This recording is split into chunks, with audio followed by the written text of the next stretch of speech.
So, what video ideas actually get views, and what are the best video ideas to be creating on YouTube right now in 2021 to earn money? In this video, I'm going to be breaking down three specific video ideas and case studies that are actually pretty easy to create and will not only get you more views, whether you're just starting or even if you're further along, but I'm also going to be showing you some really cool ways for earning money with YouTube that really nobody talks about. And so if you're fired up, smash the like button and we're going to get right into this video. But I don't know if you've been asking the question, can you still grow a channel in 2021? Can you still get views in 2021?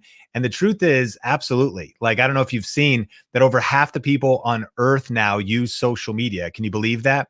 And there's actually 2.3 billion people on YouTube now. Crazy. Those are logged in with a Gmail account. And really, the pandemic has caused social media, live streaming, and online video usage to rise.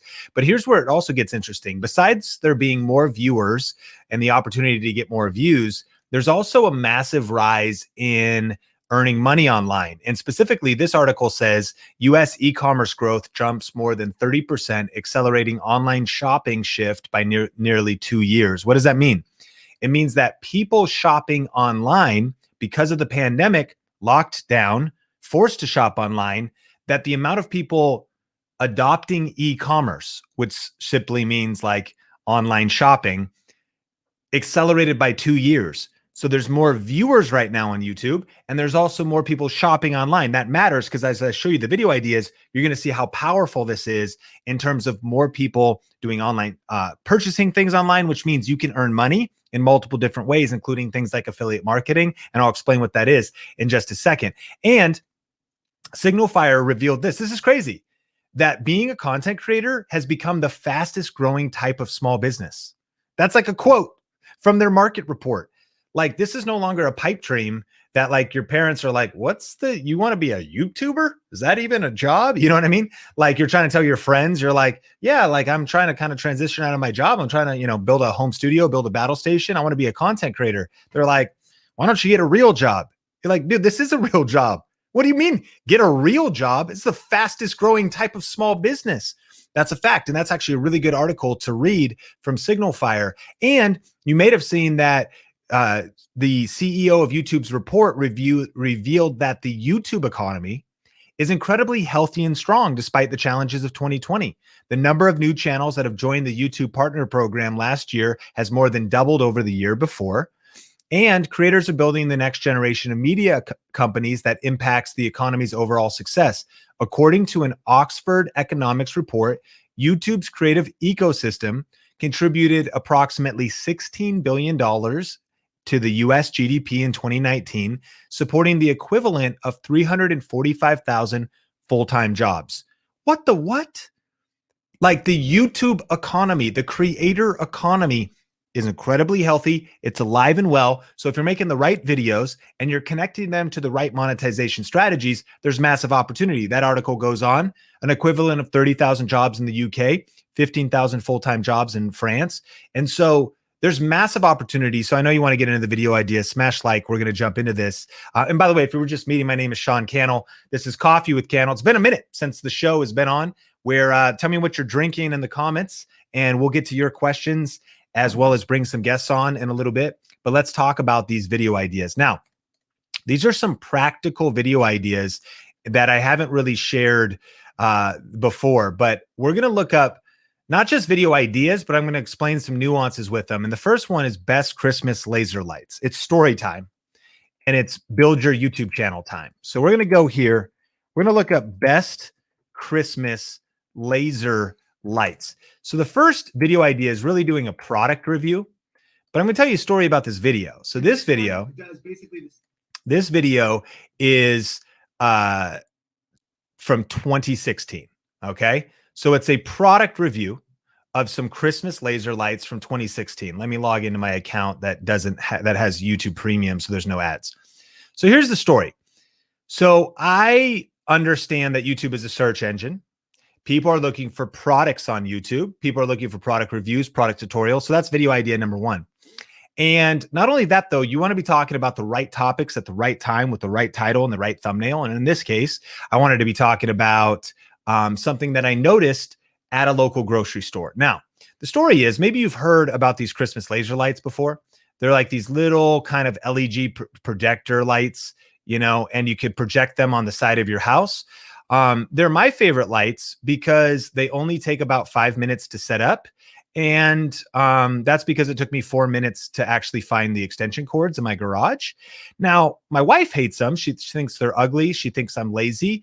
And when I started using these lights, she lost all respect for me. But here's the deal: is what happened was I didn't want to be like Clark Griswold anymore from National Lampoons and like stapling lights on my roof and trying to compete. Like I wanted to work on other things. I wanted to make YouTube videos. I wanted to hang out with my 6-month-old son. But I was at the grocery store and I saw that these lights were starting to become mainstream. I saw them actually at a display and I thought, I wonder if anyone's made a YouTube video about that. I wonder if anybody's put out a product review or tutorial about that particular product. And sure enough, I went home, I did my research and my keyword research and whatnot. And so I decided to make this video. Well, here's the case study of doing a smart product review video. This video now also links. So number one, it got 465,000 views. Here's a video idea that actually gets views. A product review video, and a smart one, though, that was posted at a smart time. Timing matters. It's posted around a smart trend. Christmas happens every year, and people are looking for different lighting. It's posted on a new innovation to an industry, but also connected to affiliate marketing. Now, I don't really have time to fully go into what affiliate marketing is. If you want to learn about that, I have a free class and there's a link in the description. I'll tell you more about it later, but think masterclass.com. If you haven't watched that, the replay's up for a few days. And so, but watch this. In the description down below, there's a kit.co link. This is actually a place where you can organize multiple products, but here's actually a better example. You click this link, it takes you over to amazon.com. And this particular light now, this is my affiliate link. So if someone purchases this light, then I get a commission on the sale. This one's actually sold out. So what I actually do, if you look higher up here, I update this year over year. I need to update it again. So I made a kit.com because this video is like 4 or 5 years old. And on kit.co, I should say, kit.co, then you see these lights up here. And these are updated. So each year, I didn't do it last year. Check out all the best Christmas laser lights updated for 2019. So this year, I'll say, check out all the best Christmas laser lights for 2021. All right. And it links over here. And then when someone clicks on these links and they purchase this particular Christmas laser light, I get paid. And I get a part of the commission. When I first released this video back in 2016, the video got probably like 50,000, 100,000 views, which was cool, but it earned over $4,000 in affiliate commissions. Crazy. I can't go into the full story. I talk more about it on the class, but that's the power of doing a smart product review at a smart time. And this doesn't always happen, but like, it's cool to see that year over year, this video has continued to generate, and it actually ranks in search. These right here are the ranked tags. I'm using vidIQ to see that. So every year this video keeps getting more views, and it's done remarkably well. So that's kind of like the first video idea, is to do a product review around a trending time of the year. In this particular case, what are people shopping for back to summer, back to school, or whatever. And then of course there's other things, good thumbnail, good title, different details like that. Again, I actually talk about that on my class called Think Masterclass. And we go more into details because I want to give you a couple other examples. So the next video idea is similar. You'll notice that these are all kind of related to products, because it is my belief that products are influencers. What does that mean? It means that a lot of people know Kim Kardashian and a lot of people know the Canon M50, even if they don't know Sean Cannell. Like that, people are looking for a particular product. They're looking for laser Christmas lights. And I just got into the middle of that conversation. What conversation can you get into the middle of? And what is a product in your niche that's relevant, maybe coming up on summer or winter, maybe back to school or homeschool supplies, or maybe a particular car review or how to protect your car, a particular accessory for your Tesla, or a particular, there's so many different opportunities, and people are making videos about whatever. I'm surprised people don't do more videos that are product reviews or product tutorials. Well, I'm not a product review channel. You don't need to be. Like, whatever niche you're in, there's products in your niche, and that would serve the viewer that subscribes to your channel. And so the next one is best greens powder. Best greens powder. So this could be, the second video idea is really like, this meets a need. It meets a, a particular, in this case, it's in the health niche. Now, if you search best greens powder, this is also powerful because this is what's called a ranked video, right? So my video, it's 4 years old, shows up here on the first page, 179,000 views. Again, a product review. And let me give you for number two. Number one is a product that is around a trending season. This is an evergreen product review. What does that mean? Not just that it's greens powder. Evergreen, I grew up in Seattle, Washington. I didn't actually grow up in Seattle. I grew up in Arlington, Washington, a very rural community that was not urban at all, but nobody knows where Arlington is. They know Seattle, so I just say Seattle because it's a reference point. Okay. We have evergreen trees up there. What does that mean? They're green all season long. They don't get leaves and lose leaves. They're always green. Summer, winter, fall, spring. So an evergreen video is relevant all year long. Now imagine January, new year, new you. Come on, trying to lose a little weight, trying to get a little healthier, trying to eat a little less, pork, pulled pork, trying to drink more green juice powder. Sorry, vegans, listen. Best green juice powder, Organifi green juice review. So this came out in May 2016. Video ideas that get views, a product review. Now, I also was saying that these videos are easy to make. I shot this video in front of my window. Like, I just sat there. Now, don't get me wrong. I thought through it. I always like to think through of a good intro, I organize my thoughts. I really don't shoot from the hip, but there's no like B-roll. There's no extra angles. There's no drone footage. There's nothing, a little bit of editing, jump cuts, 180,000 views. So pretty good. May 9th, 2016, this video came out, and this video continues to get views to this day. Now, what's interesting is I didn't even mention that video before with 500,000 views, probably has earned $2,500, maybe $5,000. This video has earned $1,000 in YouTube AdSense. But what's interesting, and I told you it wasn't just video ideas that get views, but video ideas that make money. This video, you could check out my full Organifi review here, or check out the full link. This link right here, this is an affiliate link, but it's not to Amazon. Okay, what does that mean? It means that this links to the Organifi green juice. And if you're new to affiliate marketing, the way to do it with integrity, in my opinion, is to recommend products you love and use.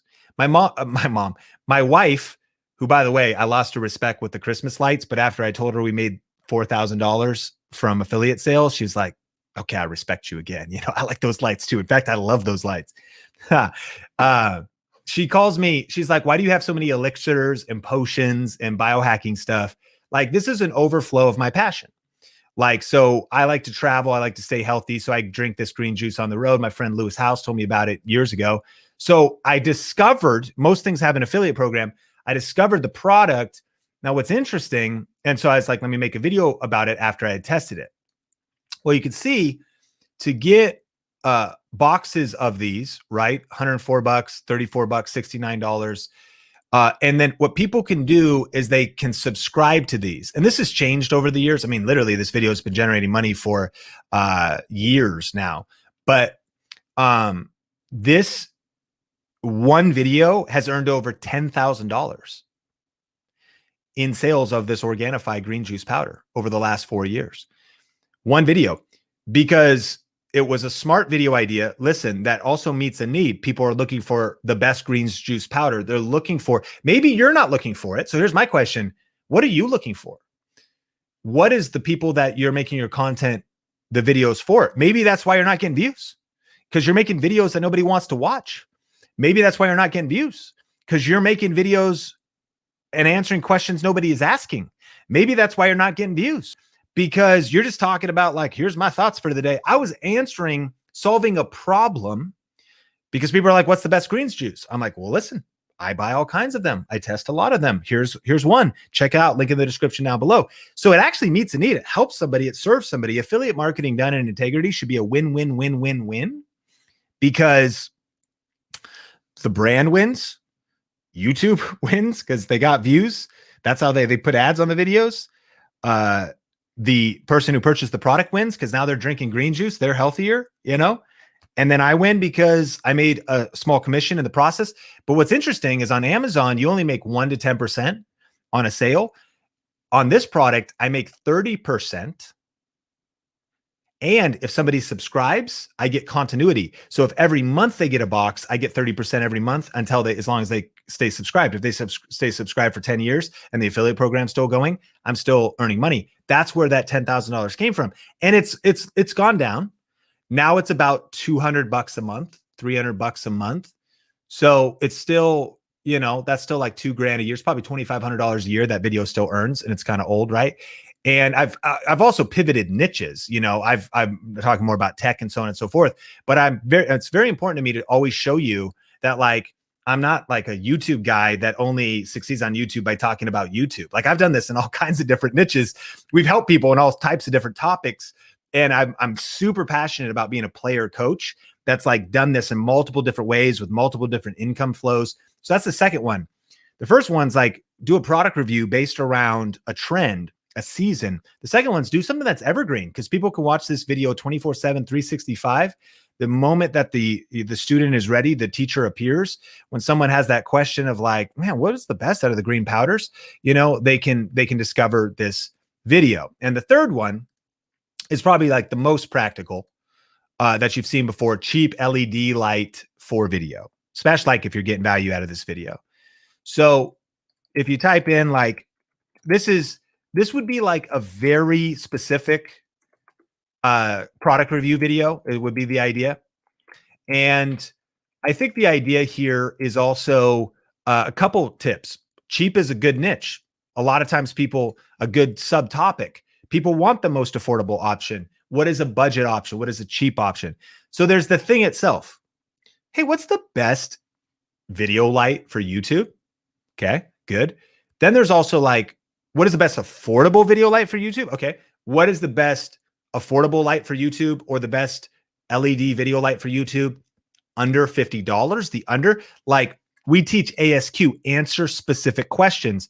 So I actually was wondering, like, here's 3 years ago, 325,000 views. The newest one, which is cool, is the second top ranked video, and it's got 71,000 views. So notice the title: Best Cheap LED Video Light for YouTube Under $40. So question of the day, tell me in the comments, what is one product review video you could do in your niche? What is a season coming up that's relevant to your niche, and what kind of product could you review or do a tutorial on?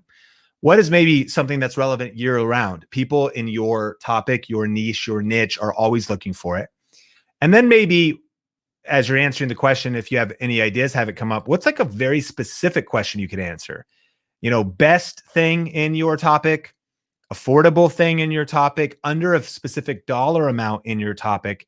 And again, what ends up happening is through affiliate marketing, if somebody clicks this link, they can purchase this product. And, you know, we've been hitting major numbers in terms of how much money we earn with this. And hear me, I started as a small town kid, college dropout, in my bedroom making videos.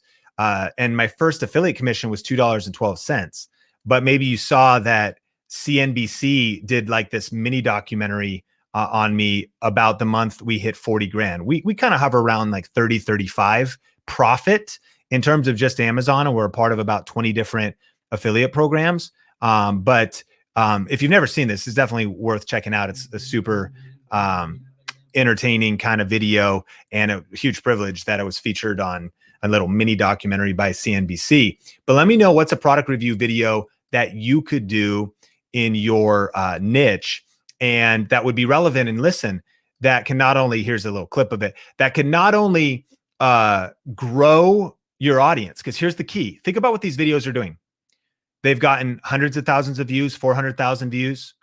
They have grown lots of subscribers, new subscribers. They've made money with AdSense, but then they also make money with affiliate marketing and some of programs beyond even Amazon. And so the reality is you want to talk about win, win, win, win, win for your YouTube channel, your YouTube empire that you're building, your YouTube business.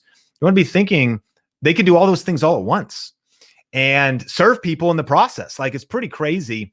And so check out links in the description down below. And specifically, I know I rushed through a lot of things today, but check out thinkmasterclass.com if you want to learn a little bit more about this. Link in the description down below. Go there. If you enter your name and email, that's where I'll send you. I did about a 90-minute training where I go deep, setting up affiliate marketing, other ways to earn money. And also the big question, of course, how do you really structure these titles, optimize the videos, come up with the right topics? But I hope this video served you. Smash like and check out thinkmasterclass.com for more details on that. We're back, man. Coffee with Cannell. Hit the like button. And I would love to, we're going to bring some people on and answer some of your questions. We'll bring some guests on. And I'd love to answer some questions if you're in the chat. Throw up 4 question marks before and after your question, and I'll be able to throw your question on screen. Man, dad life out here. Sean Bradley's like 6 months and 2 weeks old, probably. Talking, like, he's not talking, but he's like talking. He says, "Mama, mama, mama, mama." Those are his words, and I'm like, dang it. It's da, not ma. He definitely said mama first. And he hasn't said dada at all. And so we'll be okay with that. But here we are, little Easter flow. There's Sean Bradley. And that's my life. That basically sums it up right there. Is that's what every day is like. And there's the little guy. There's his mom, Sonia, my wife of 15 years. Our dog, Sophie. We're down one. I know people have been with you, been a part of like the Think community for a while. You're like, where's Rosie? She passed away on Thanksgiving Day, 2019. And so we miss her dearly. We want to get a new dog or new dogs, but what we got was a baby. And I'm not trying to get like that much complexity going on in my life all at once. And so the Sean Bradley man and his mother. And so anyways, hope you're doing well. How have you been? What are you sipping on? What questions do you have about YouTube? Throw up the question marks, and we'll get rocking. Tronus asks, any gaming video ideas? And Havix asks, just wondering if you could give some video tips for gaming. Well, first and foremost, full disclaimer, I don't have a gaming channel besides the channel you don't know about in a popular niche. That's a faceless channel. And I would throw out a couple things. Number one, this is kind of just a stream of consciousness idea on gaming. Different is better than better. We did an interview with a guy named Skip the Tutorial, and he started to do like challenges, like he would play through Punch Up, Punch Out using only verbal commands on whatever Nintendo system that was, the new Punch Out version. He would use like no hands and just voice commands in Minecraft or something. I also think that adding as much editing and value, I did play through Final Fantasy VII Remake. And so immediately had a bunch of pain points. What's the best materia? How do I beat this boss? I was living on YouTube, like through certain bosses, through trying to set up the materia on my weapons. So you really can do search-based tutorials, and anything that's like 5 hacks or 7 things you need to know getting started with the game. I know that kind of stuff could be really helpful. Obviously, personality. Are you going the entertainment route and you're trying to be personality and entertaining? Are you going the helpful educational route and trying to help people navigate through games? Are you building compilations out and just being like best kill shots, headshots in Fortnite or something? The other interesting thing is that you can also do like the monetizing side. Like we've had some of our students that did like best gaming mouses and started making money with affiliate marketing, like comparing gaming mouses, setups, gamer tutorials. But what's also interesting is gaming. You maybe saw the article. I think it was 100 billion hours of content watched. The Verge did a report on YouTube alone, not just Twitch or anything else. And you looked at Roblox went public. Like, what the heck are we talking about?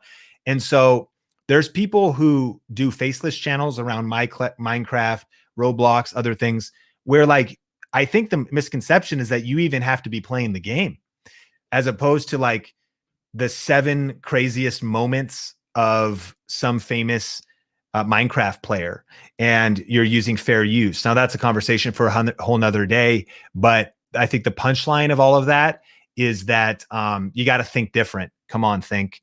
You got to maybe think outside of the box and not just necessarily get on and do like 2-hour streams of you playing. I don't know what you're doing, but there's, and I think that illustrates a bigger message to all of us, that sometimes we can get discouraged in our niche. We like feel like there's no good ideas. All the good ideas are taken. I don't know what kind of content to create. You just gotta get a bigger, you gotta think bigger. You gotta get more strategy. Think, I am not suggesting that you can win on YouTube in 2021 by playing checkers, but I am suggesting you can win on YouTube in 2021, even if you're starting from scratch, if you're playing chess. If you're playing chess, that means you're more strategic. You're thinking about your next 5 to 10 moves. You're thinking about smart video ideas. You're thinking about smart trends and times of the year. You're thinking about how you're positioning yourself. If you're playing chess, you're not just playing randomly, scattershot. You're playing to your strengths. You're playing to opportunities you see in the market. You're looking at the landscape, and then you're making your decision of how your channel's positioned, the games you're playing, the content you're producing, the way you're titling them, your thumbnail strategy. You just got to be playing chess to win when it comes to gaming in 2021. Hope that was helpful. Evan, my man, we got Evan on the Coffee with Cannell show. Tell me about your channel and where are you from? Hey, Sean, I'm from Chattanooga, Tennessee, actually. And so southeastern United States. First of all, thank you so much for your influence. And my wife and I have learned so much from you for our channel. She is a free travel agent. And so we have a channel for her business. That's her primary. It's called youtube.com/gingermmt, short for Marvelous Mouse Travels. So youtube.com/gingermmt. Awesome. All right. Tell me about it. So we use it as our primary marketing tool. And you said, so how do you make money if she's a free travel agent? Then tell me about the business model. Well, so that's a great question. A lot of people say, come on, get real. Seriously, she's free. Well, actually she is. So her primary areas of expertise are Disney destinations, Universal parks and resorts, sandals, all inclusives, and cruises.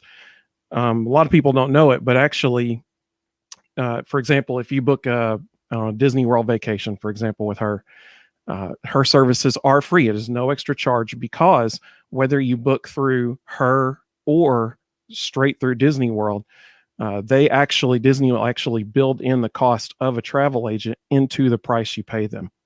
And so you're paying for the travel agent whether you use one or not. And it's essentially affiliate marketing. She's basically the middle woman, and basically she's helping them. And does she have a link? Does she have to do it over the phone, or she can there's a that's called DTA, DisneyTravelAgents.com. They can access and go directly in, and all her help is free. She helps with dining reservations, everything like that. And so you pay Disney, and then Disney just gives her the commission that they had already built into their price. So you're paying for her help whether you use her or not. Might as well get what you're paying for, Brilliant. And so that's why it really is no extra charge to use her services.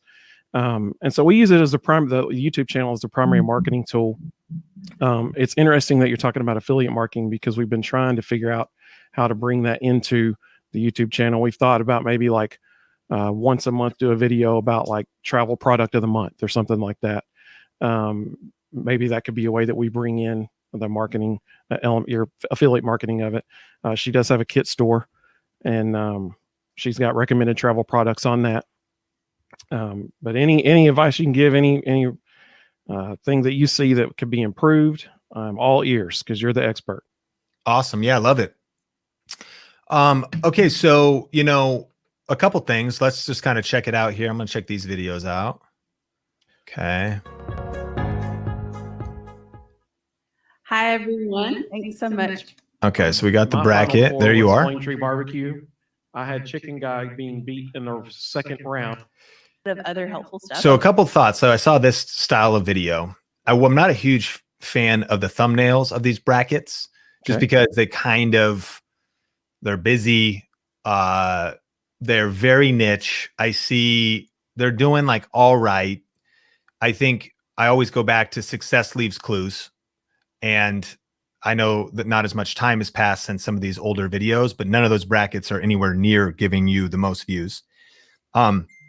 If they accomplish a purpose, I would like to see the brackets thumbnails change a little bit. Okay. I think these full tours, clearly, this one's crushed. Hi, everybody. It's Ginger with Marvelous Mouse Travels, and today we're going to continue our tour of Disney's Value Resort. This is phenomenal. Of course, people want to see this. They want to dream with you. They want to make their plan. Does she give a good call to action to her services then? In the Little Mermaid section. She does. It's interesting that you mentioned that. So that video is by far our most popular video. She started really emphasizing a call to action about a few months after we released this video, because that's when we found VRA. Yes. And so then we learned, okay, so we need to really be adding in a call of action at the end. And any of her videos, basically from like 2 months after this and on, it has it in there.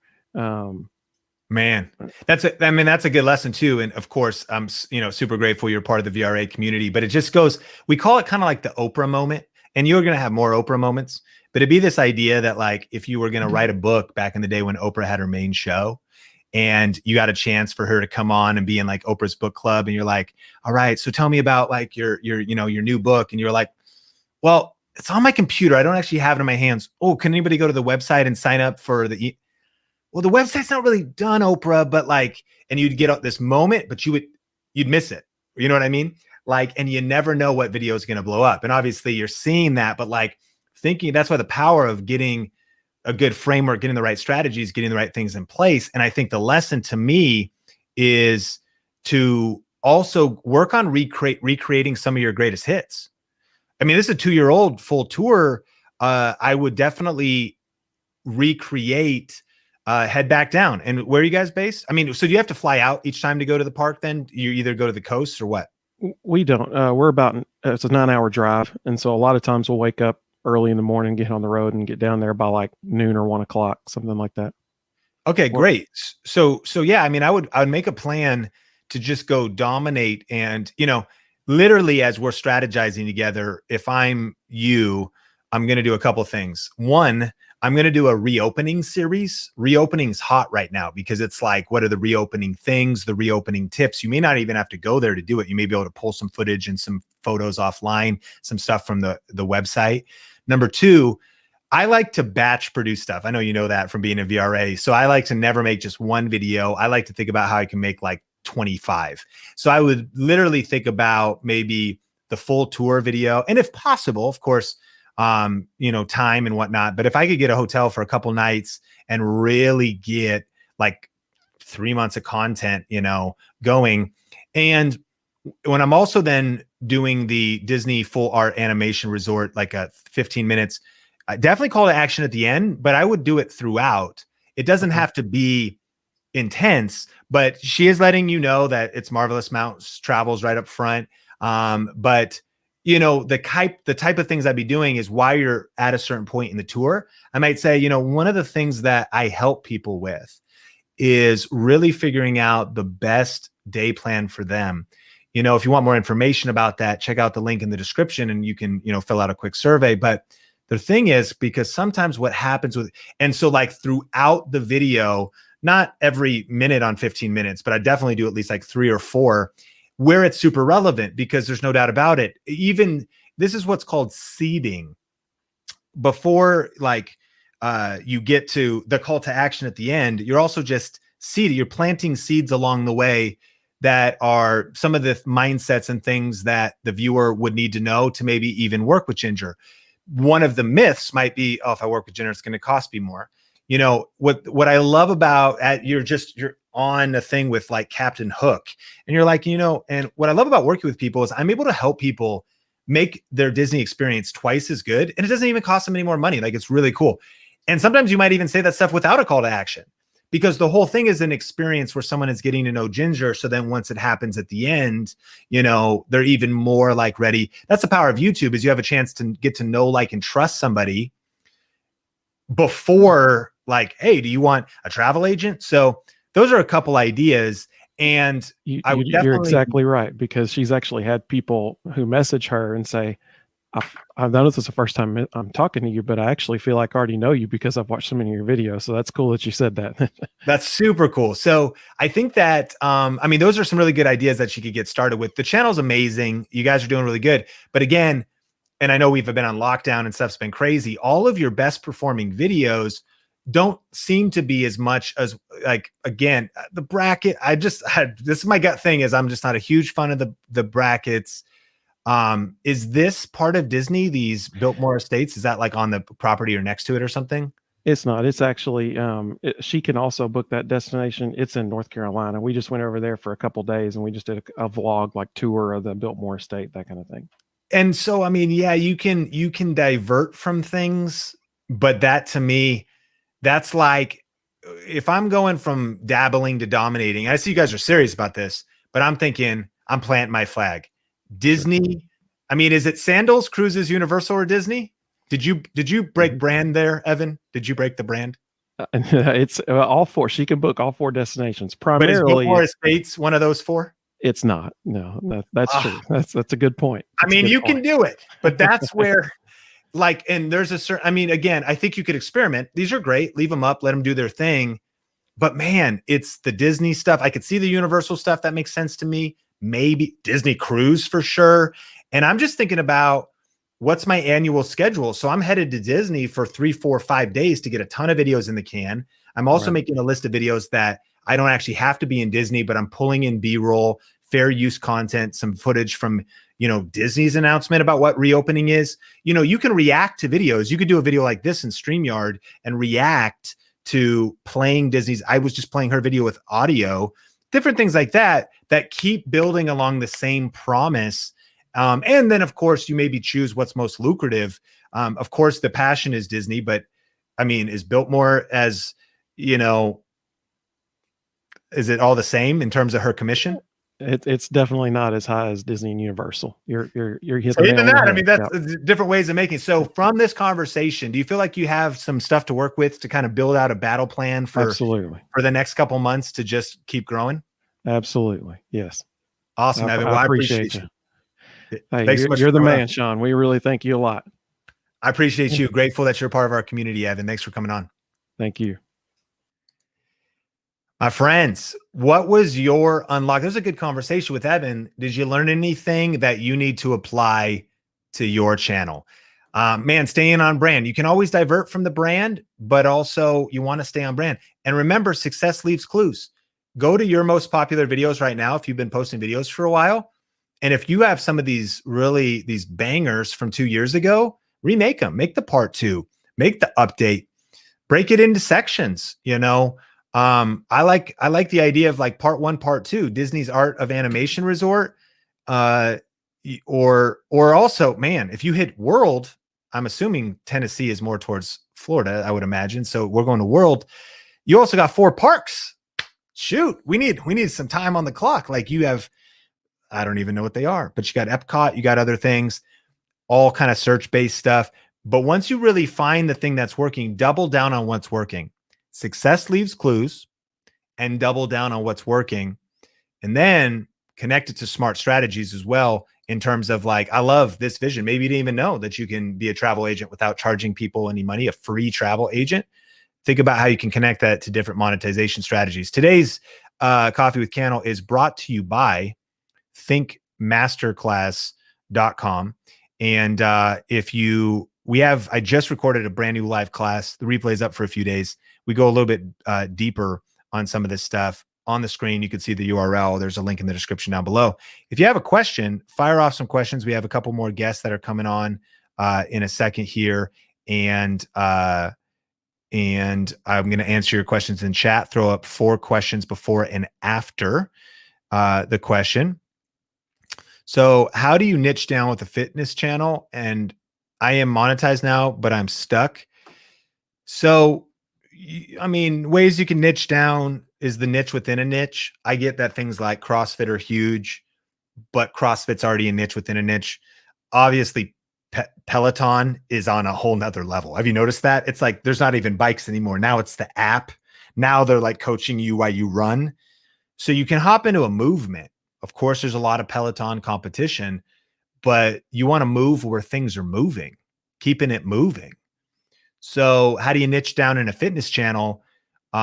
Go deep and do all things Peloton. How do I hack the app on Peloton? How to make your bike more comfortable? Best seat cover for Peloton. I don't even have a Peloton. I'm just making some stuff up.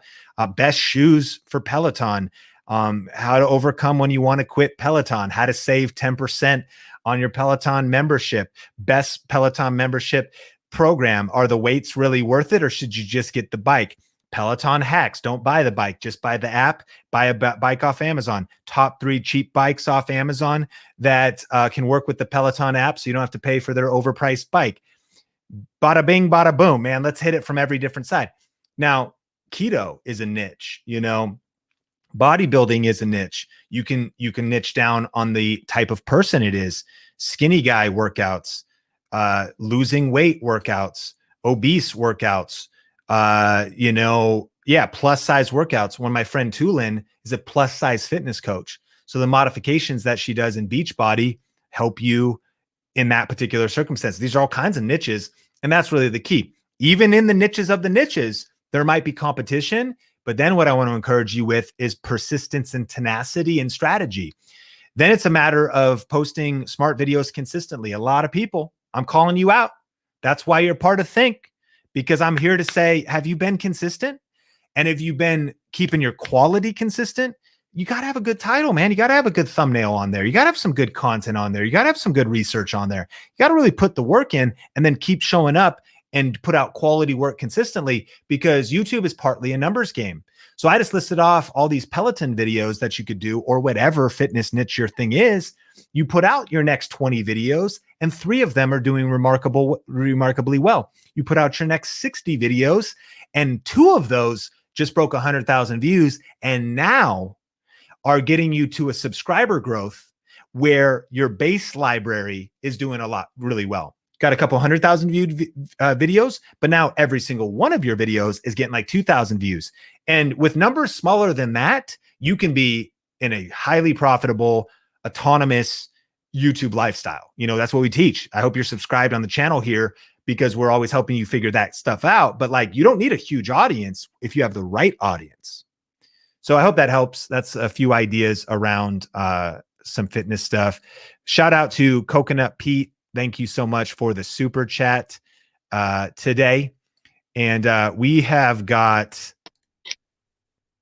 hey, what's your name and what is your channel and question today? Actually, Robert, I feel so embarrassed because I just removed my makeup and my wig out. And then the moment I on my computer, I saw you guys. I was like, I don't believe I can find you today. So I have to run to go and get. I hope I'm not looking crazy on my phone. Oh, you look awesome. Actually, what do you say? You look great. What is your name says Think Marketing, which is the channel we're recording this on. But what is your name or your YouTube channel? It's Garance TV. Can you send me on the private? Send me on the private chat. Yeah. Sorry guys, I don't know how I look. You look great. Yeah. That's a cool tiger. Actually, that's the name. Garance TV.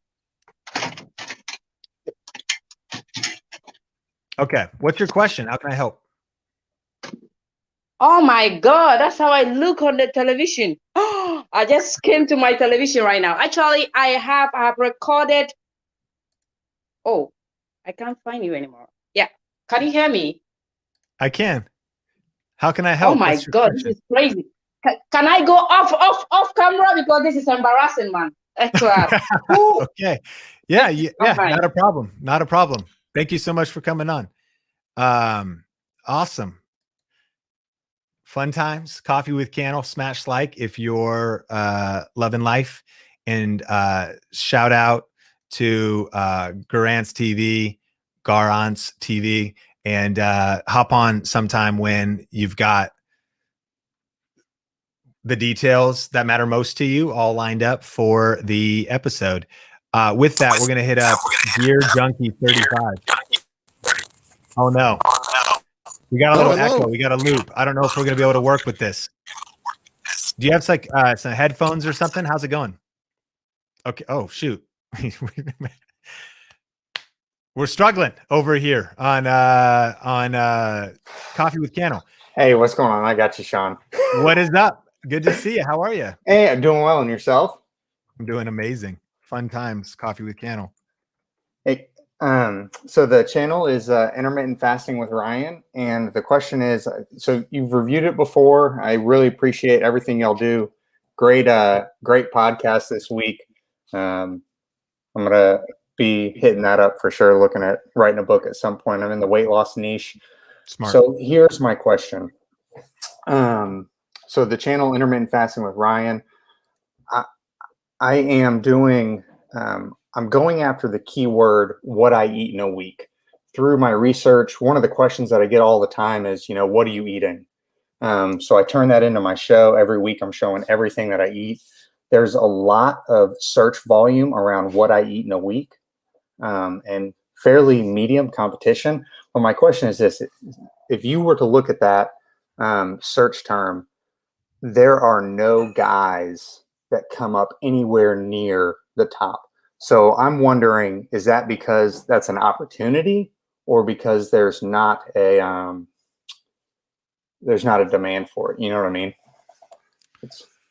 Most of those views on those videos are coming from external. I'm very active in some Facebook groups on Reddit.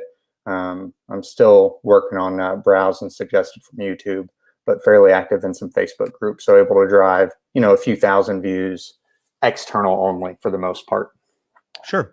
So, I mean, that's a great insight there. Think community to think about is to do your research. So you find kind of a video idea, you find kind of a theme, you hit the search bar, you start going deep on it, you go, oh, and the key word here is intent. We talk about this all the time at Think Media. Like, what is the intent behind the search term? Like if somebody was like, how do I record my iPhone screen? Is it a whole bunch of 13-year-old kids that want to do that hack because they're playing a particular game on their iPhone? Like, who's the person on the other side? What's the largest desire? What's the psychology of the viewer? What's the intent behind the search term? And sometimes we can find incongruencies there. Ryan, I don't think that's necessarily the case here, but you've definitely, to me, you've probably found that, okay, the intent is maybe women looking for women, who knows, men looking for women, but not necessarily as many guys. But I would still argue that it's a massive opportunity because you could become the big fish in the small pond, and it is working. It's also working in regards to external in the group. I mean, one thing, and we may have talked about similar themes before when you were on the show, but one thing that I just look at is I'm just like, this is just working. I mean, we've gotten to kind of have a couple touch points on your journey, and you're growing subscribers, you're hustling with the videos, your views are up 21,000. If it's external, like, who cares? Like, that's great. Yeah. Like you're grinding, you're getting there. And you are always just one video away from things breaking out and from you becoming, and what I would say is what you are doing. But what I would say is don't just go after what I eat in a week, but also keep going after different opportunities. Exactly. Yeah. So that's where, I kind of got away from that for a little bit. And here in the last 3 weeks, I have started getting back into some answer specific question videos, because a video that I did 3 months ago, can you have diet soda while intermittent fasting, is now ranking, 200 views in the first month or two. And it's now just hit 1,200 views. That's pulling in 40 views and 3 subscribers every other day. Yep. So I'm getting back into, so the answer specific questions, I got away from it. I'm getting back, I'm doubling down on it. I'm going to do 1 or 2 videos a week. I'm batch producing, doing those, 5 minutes, because down the line, that's how people on YouTube are going to find me, is through the, it's what VRA teaches.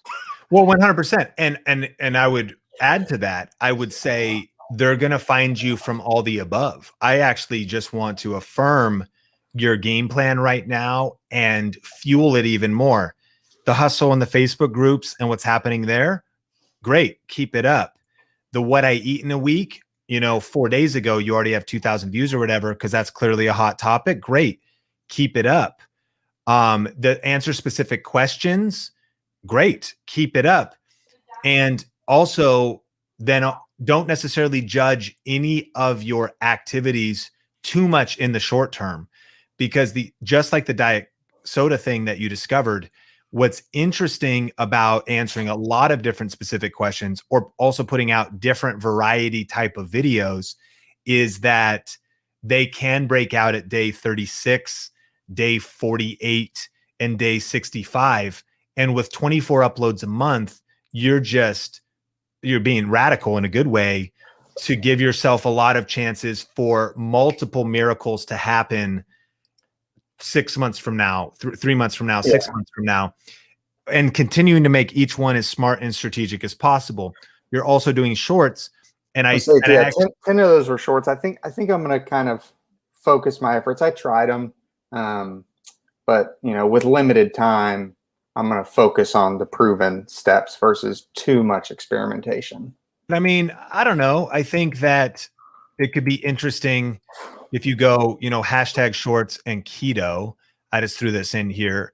It's interesting to maybe go success leaves clues and to somewhat look around. So, okay, this person's pretty massive, so you can't base her views. She's going to get those views just because of her subscribers.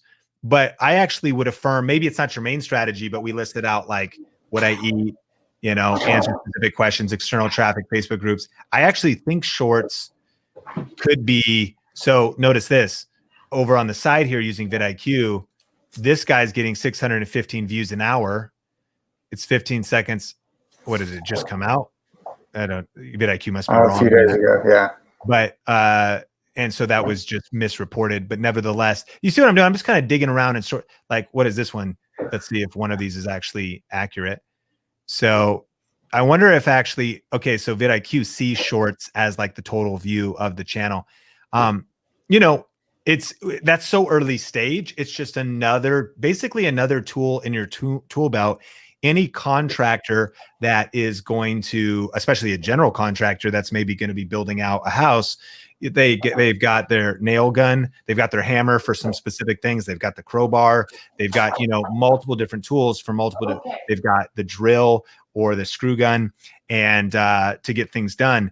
And so you're building a YouTube empire. I think you're doing it right.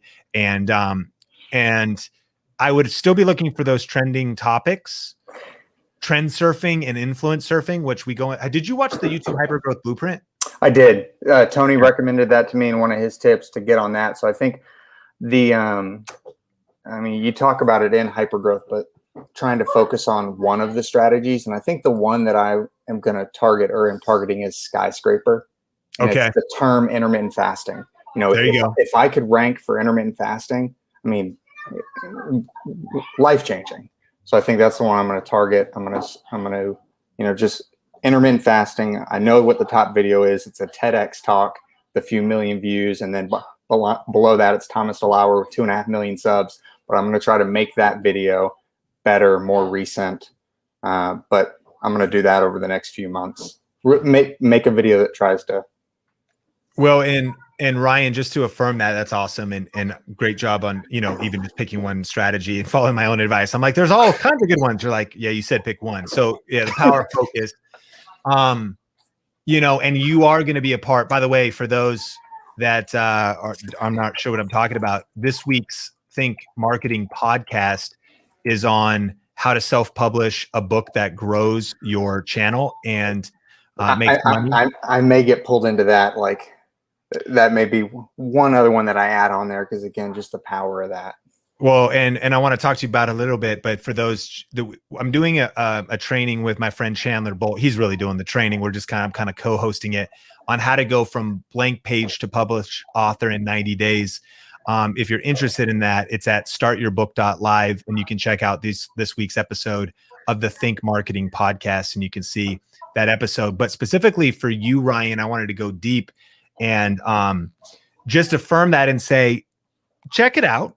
This may or may not be the right time to do it. You got to audit your own bandwidth and your own time. However, I would affirm I would go all in and do it no matter what. And here's exactly my thinking. If I'm you, it's to position yourself in intermittent fasting and in your journey and being an authority. Having the published book is huge, but you also said something related to skyscraper method. And that was that the top video was a TEDx talk. So what this becomes is it becomes actually thinking when you want to be a thought expert, just like you are, and want to build your YouTube empire is maybe this extension of a personal brand and planting your flag in a particular topic. You then also, when you write a book, you create what my friend Rory teaches, which you can teach a chapter, that's 17 minutes. You could teach the whole book, that's in the book or the audiobook. You could teach a 1 or 2 hour class. That's like section 1 of the book. And then you also could teach a 2-day workshop. And that's actually maybe the entirety of the book if you were to teach it in person.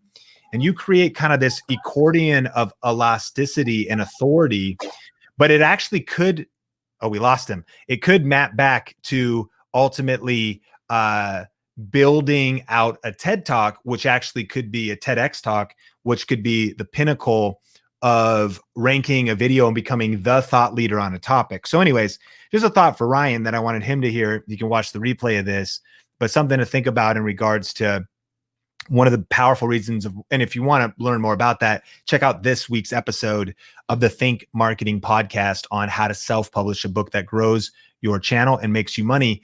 And it actually ends up helping you make better YouTube content. And you can use sometimes the YouTube videos you've already made to actually be the chapters of the book. There's a lot of interesting things. Maybe it's different than how you would normally think in terms of building your YouTube empire, but definitely check that out. Okay, we're going to try to get to as many more as we can, but we're coming up at 5 p.m. Pacific time. I wanted to connect with Gear Junkie 35 again here.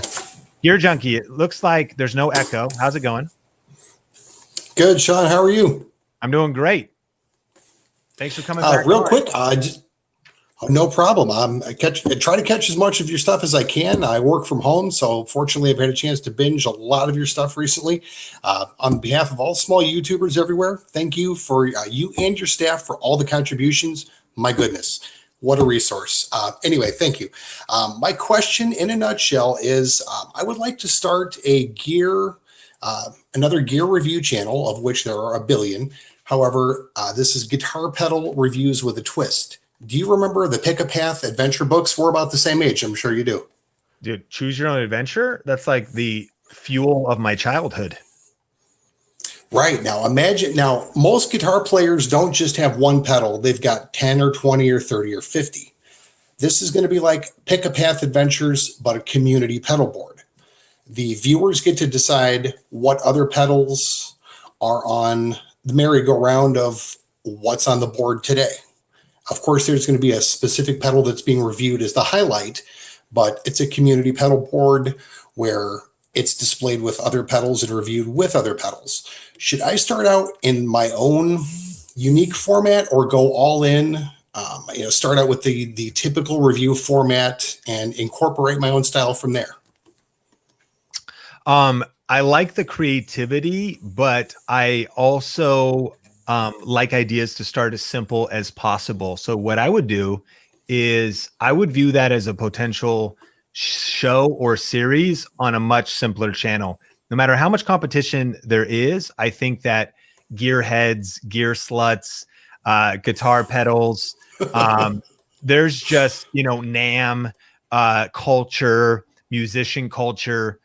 If you just put out a lot of consistent content, you cover a lot of different pedals. Like, I guess my default is the tried and true. Like if you could just make great comparison videos versus videos, just this pedal versus this, like there's unlimited versus camera videos.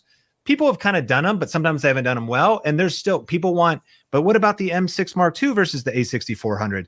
But what about the ZV-1 versus the, so we don't even get to enough of them. And yet people want specific videos about specific questions. So the versus videos, the specific product review. Yes, I'm sure a majority of the pedals and the mainstream pedals have been covered at length, and maybe it's hard to break in. But I also know that even the most popular pedals are kind of like the Canon M50, and the Canon M50 has a 10 zillion videos about it, and people still get views because there's such a large market for it. Alternatively, there are people that, because I know when my friend Miguel and one of our VRA students was doing a channel, and he would just cover some kind of a niche channel or a niche pedal or something, you know, specific about it. And the views weren't very incredible at first, but as he did it over time, whoa, that video has 7,600 views. And a lot of people have clicked on the affiliate link. So to summarize, I would actually probably just make basically a gear channel, and even maybe more niche like guitars or maybe guitar pedals. I would give yourself, I prefer making channels that are big enough brand that would allow me to maybe do all things electric guitars. And even if the videos for a year or forever are just about guitar pedals, here's what I mean. It might just be Gear Junkie. Like the channel's called Gear Junkie, but all the videos are about pedals. I wouldn't probably name a channel Guitar Pedals Junkie because the brand doesn't need to be that niche, but the videos can be niche. And then what I would do is I would experiment under the umbrella of Gear Junkie YouTube channel with what you just said. I still like the idea, but what you might find is it's hard for people to understand it. It's not popular. They don't really get that engaged with it. Or you just cracked open a whole movement, and 5 years from now, you're on stage at NAMM, the National Association of Music Merchants. And they're like, tell us, you know, you created a whole thing with this choose your own adventure pedals thing. Your YouTube channel has 1 million subscribers. This is like, I mean, who knows? Like that a very innovative idea could grow into that. But I suppose with the moonshot strategy, that's kind of like a creative, like moonshot. I also like to be anchored in total practicality, and you can play both games under that umbrella. Give the Friday show of choose your own adventure 4 weeks, 8 weeks, try it for a quarter. Give it a Friday show for 3 months, 1 upload a month. That's 12 uploads. And then be like, I don't know. People aren't really getting it. I don't really like doing it anymore. They might like it. You might not like it. I think that a lot of us, and I want everyone in the Think community to kind of hear this, that there's definitely like almost the practical path we should all stick with. And then we should have a little bit of our bandwidth for creative ideas and experimentation. That's the R&D department. That's research and development. And maybe something genius comes out of there and comes into our day-to-day practical schedule. So that's kind of how I'd approach it. Is that smart thinking? What do you think? I agree. I would like to establish myself first before I go too far into the deep end of what you're referring to as, the bigger concept, which I agree. It's a bit much.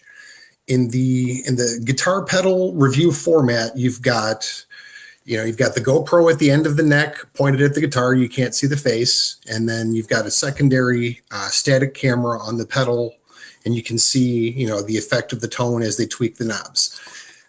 I'd like to start out as something a little bit more personality. And then as the reviews progress, as you're saying, put out the content.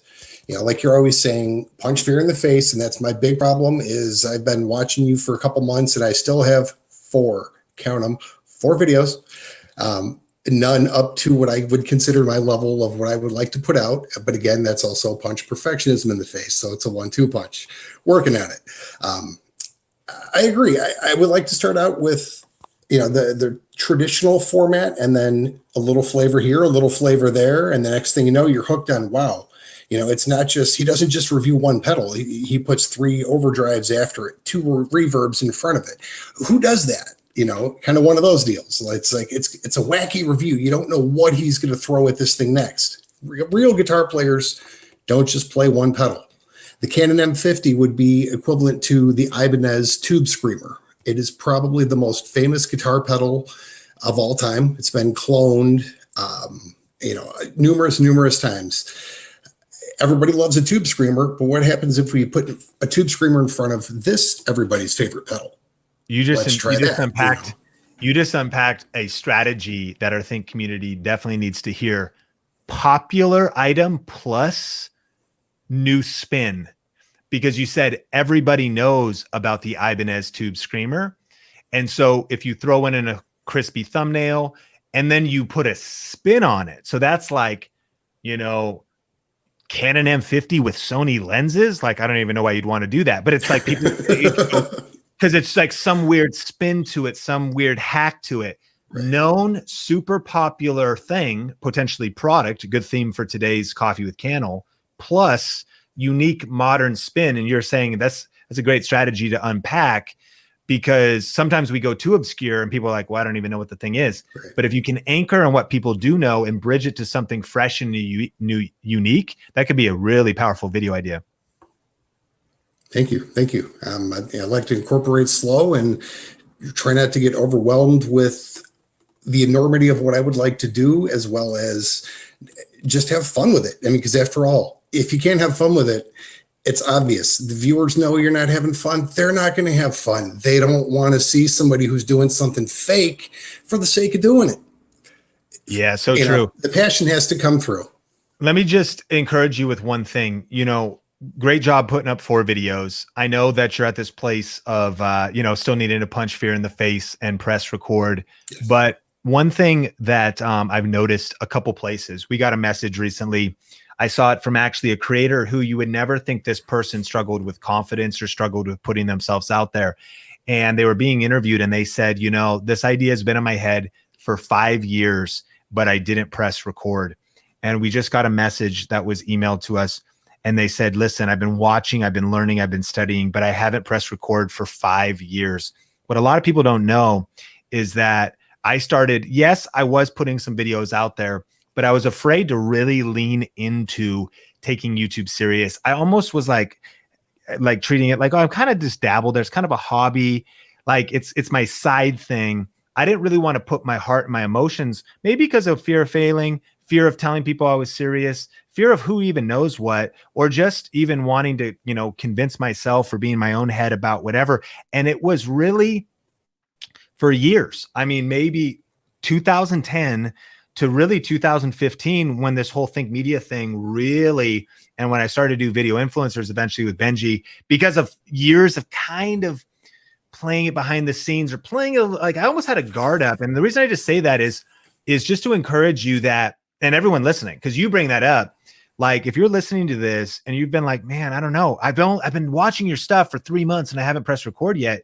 You're in good company. Like sometimes we learn and absorb for 6 months, for 9 months, for a year. I don't want that to be an excuse. I want you to post your first video today. But at the same time, even when it came to start building my online business, I went to events, I bought courses, I strategized, I dreamed, I wrote Google Docs about things. And I didn't really create anything even for years, but I was in the research and development phase. You don't want to get stuck in analysis paralysis. You don't want to overthink things. You don't want procrastination to last forever. But sometimes the seeds of your dreams and the seeds of your greatness need time to gestate while being hidden and being watered before they spring up and they begin to be visible and seen. I think that might be something I just kind of wanted our whole community to hear, but just to encourage you. I mean, you've posted the 4 videos, but like, you're formulating these things. Sometimes it takes a process of dreaming a little bit, but then you got to just take action. When are you posting your next video, and do you feel ready to go all in?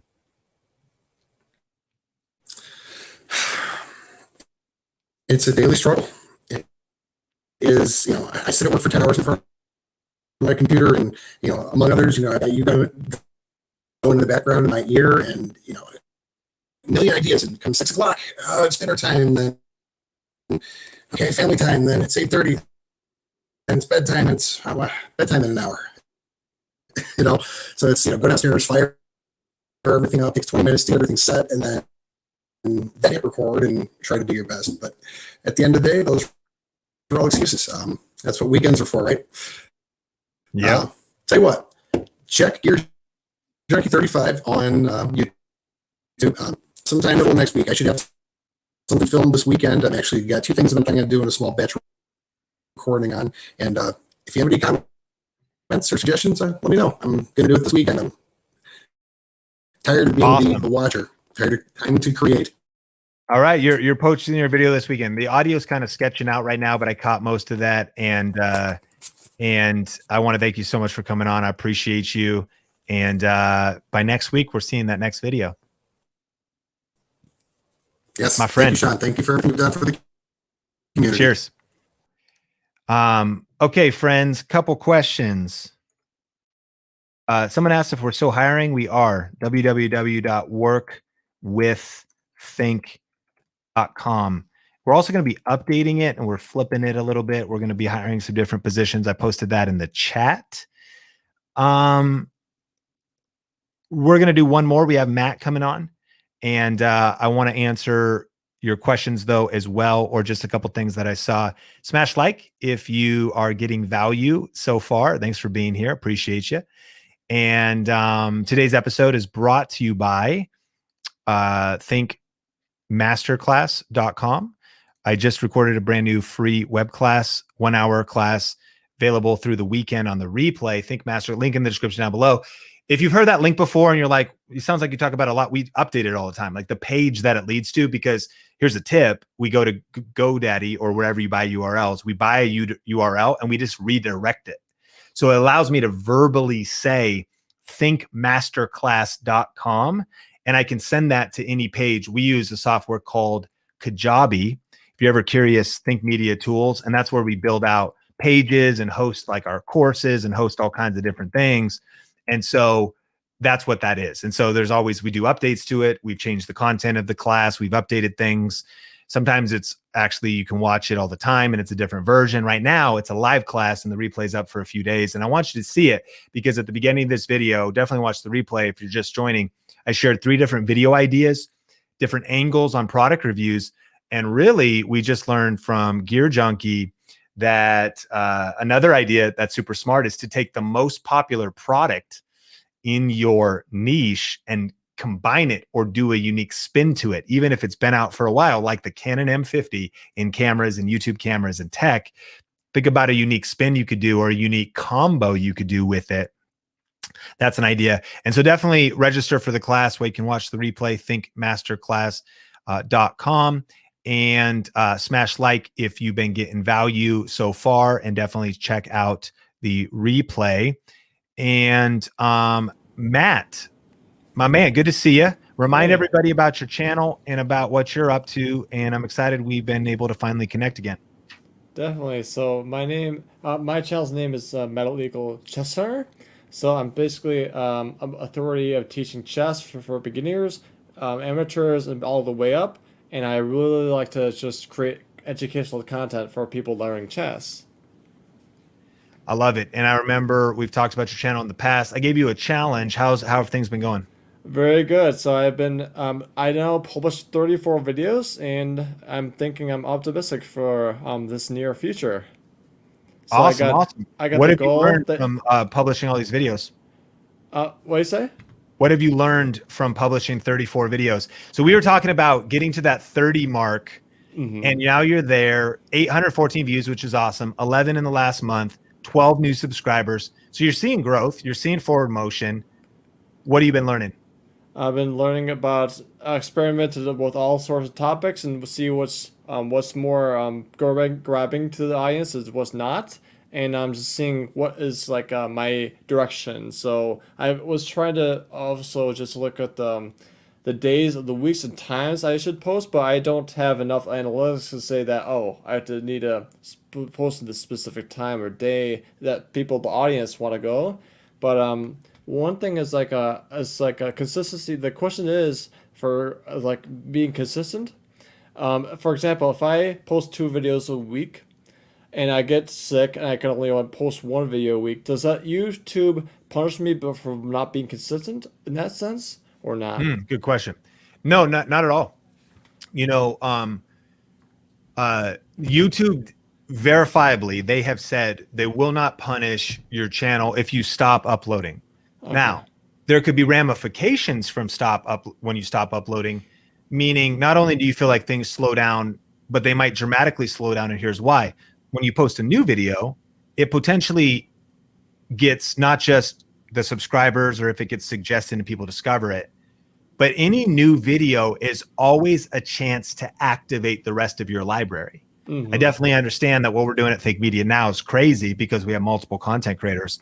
You know, I started, as you know, just shooting videos in my bedroom by myself and scaled things to where we gathered the Think Avengers, and we have Omar and Nolan and Tony and Heather and Mel, and we're posting content, and we're posting 5 days a week, about to be 7 days a week on Think Media, because we're going to do 2 shorts a week and 5 uploads a week.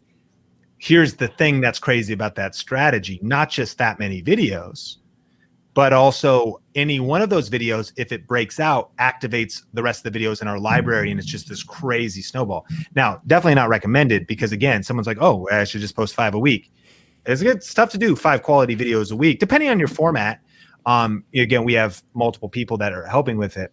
But to that point, you should never feel, because YouTube could drive you kind of to burnout. If you're like, I can't take a week off, you can totally take a week off. And it's not going to affect you negatively. YouTube doesn't penalize you, or like, we're going to make you have to work twice as hard when you post another video. None of that will necessarily happen, but you may see kind of just your overall analytics dip a little bit, because the new posts are not activating or reminding people to watch the rest of the videos in your library. Definitely. So basically, I got from the first start, when I saw you first in January, you had a very good goal for me to reach. So from here, so I have a really good 139 subscriber, really solid count, I think, for 2 months for posting videos. I started in February. What do you think I should do, like, now as the focus going forward? Yeah, so just to recap, and this has been cool to see, like, a coffee with Cannell journey. And so Matt, 2 months in, 139 subscribers, 2,529 views, and posted a little over 30 videos. So the challenge that I gave Matt back when he jumped on Coffee with Cannell, do you remember how many videos you had then? 0. Okay, so yeah, 0. So I was like, well, here's problem number 1. The secret to getting views on YouTube is posting videos on YouTube. And so I was like, don't even worry about the results, post 30 videos. So I love this story, Matt. I'm so glad you're on here, because, you know, again, there's people watching this. We're on the sidelines. We're worried about starting. You got to just start. And then you don't just post one video and then sit around and be like, oh man, it's not doing that well. You got to post like 30 videos to get some data, to get some momentum. And think about this. I'm sure there might be a little bit of overlap, but 2,529 humans have watched Matt's videos now. And he's only 2 months in. He's just getting started. Some people on YouTube experience quick breakout success, but it is, I think, crazy that we would have the audacity that actually we would even get results on our content in a year's time. You're already getting results in like affirmation that 139 people have clicked subscribe. But like, even like my mentality that I want you to have, but it's more speaking just to the Think community. I want you to have your head down, grind on, post in videos. That averages at 15 a month, right? That Matt got out there. And you follow that up with 12 months of consistent hustle. Now, making some strategic tweaks can help you get even more results. But if we just follow the math right here, you've been doing this 2 months. Yep. But people go, how do I get 1,000 subscribers? How do I get 1,000? You know, like well, dude, 139 times 2 over the next 10 months, that'd be 5. It took 2 months to get 139. So is that right? You have 700 subs in the next, why did I times it by 5? Okay, here we go. So let me redo the math. 139 divided by 2, 69 times 12. Let's do that. So over the next year, you're going to have 834 subs if you stay at the same rate. I pretty much can guarantee you that you'll probably have 1,000, 1,200, or 2,000, because it's not a linear growth curve on YouTube. Some of your past videos, AKA your videos that are 2 months ago that have 280 views, or this one that has 671 views or whatever, punchline is that you might hit 1,000 subs in 6 months. You might hit 1,000 subs or 2,000 in a year. Just to answer the question, how do I get 1,000 subs? Grind, put out videos, post smart videos. And now let's get into the strategies. So that's just kind of like the raw, put your head down, keep doing the grit. I want everyone to see the hustle you're putting in. The next thing is, now that you've posted 30 videos, we can have this conversation. Success leaves clues. Definitely. And to me, this 10 chess concepts that every chess player should master, I'm wondering, when are you going to do part 2 of this? Maybe you can do it as soon as possible. So this is actually the first video I ever posted on my channel. So apparently it's popping off. So exactly, when you have a chance to say, okay, some of my new videos get 18 views, or on like a 30, you know, they like, what's the one that's like this? Like, try 3 chess concepts every chess player should master. Try 100, you know, like I'm not kidding. Literally, I think about the chance of doing like the top 3 tips, a video that's about the top 10 tips, and then the top 50 tips includes the 3 and the 10, of course. But it's like an hour long, and you'd be surprised the watch time. Somebody might sit down and be like, okay, this is like a master, like this is school. This is me like in chess, like really getting, and you give people the different opportunities. So that's video format 1. I would do like one of those a week at least. I'd do like 3, and then I would deal with alternate titles and variations of titles. And then, why do you think this video did so good? It's like a lot of people just want to get started with chess, especially with what you talked about before, the Queen's Gambit craze that happened last year. People want to know what they want to focus on in chess to get like decent on it. So it got really popular. I shared it on Facebook. I shared it with my friends, and it's very popular. Super smart. So I would try to redo what you learned there as well, right? Like, and so these top 2 ones I think are super interesting.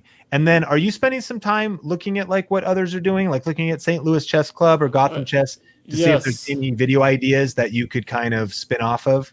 Yeah, so that's the thing. So I know that I heard a lot of times like you prefer that no text be in the thumbnail, but I see a lot of chess success lose clues, but a lot of really prominent chess channels, they have a bunch of text.